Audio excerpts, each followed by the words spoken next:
CNN.com.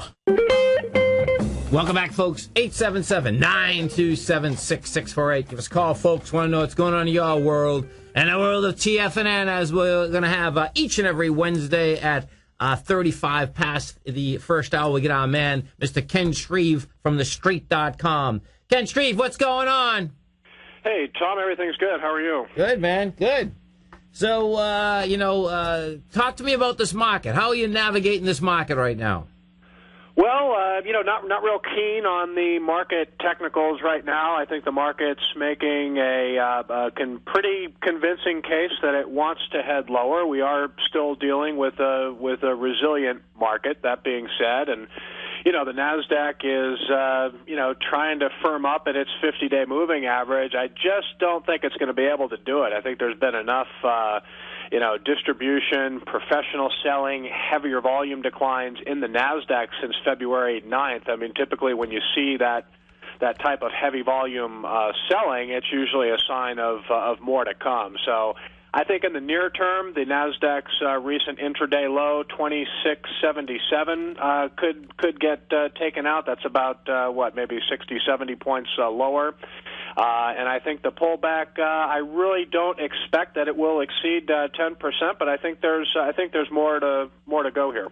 And, because, we've had you on, and I know you for so long here, I know you're starting to do your homework. I mean, because that's the name of the game, right? And so doing your homework in 2011, what are you going to be looking for then on this pullback?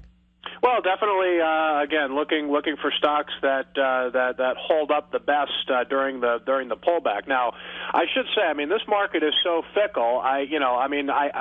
While my stance is that this pullback still has more to go, and right now I'm expecting that it's probably going to be in that 7, maybe 8%, no more than 10% off the recent high. But yes.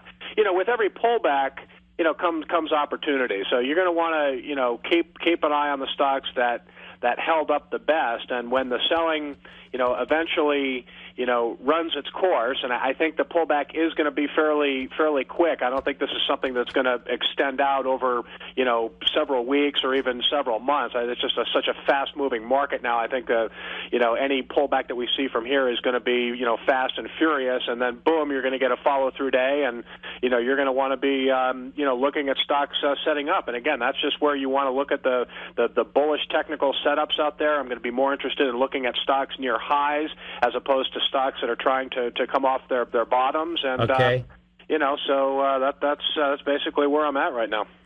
Ken, the last time that we had you on, and I know you had this, in fact, I think you still have it, is that Northern Oil and Gas. And in fact, that took off again. Yep. Still, that's really, there's just not a whole lot of leadership going on in the market. Obviously, it's there in energy, oil and gas.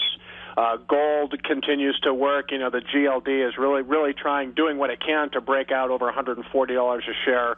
The SLV, the iShares Silver Trust, recently broke out over 30. So there's very spotty leadership in the market. Gold, silver, energy, not much outside of that. So I think the oil and gas trade can continue to work, and it's really another reason why I'm not real keen on the market. You're really seeing a lot of stocks.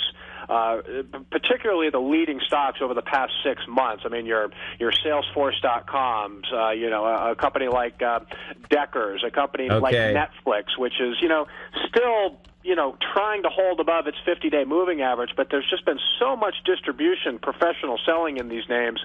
Normally when you see the leaders start to roll over, that's another sign that the market is tired and wants to consolidate a little bit. And what do you think about, I know Friday we get the jobs report. What do you think is going to be happening there?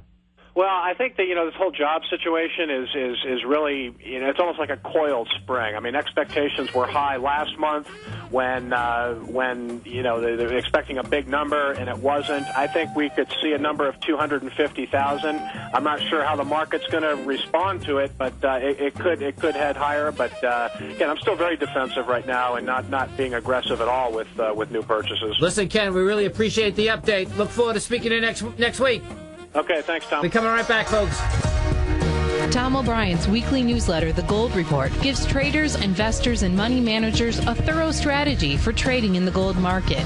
If you're an investor in gold or any of the gold mining equities, this newsletter is an essential tool that can help you become a better trader in the gold market. The Gold Report comes out every Monday with complete coverage of the entire gold market, including the XAU, HUI, the dollar, the bond, the rand, as well as more than 35 different mining equities. For the low price of $150, you will receive 13 weeks of the Gold Report, or you can order up to a full year for under $500. If you'd like to find out more about the Gold Report, log on to tfnn.com, or for more information, call our office at 877-518-9190.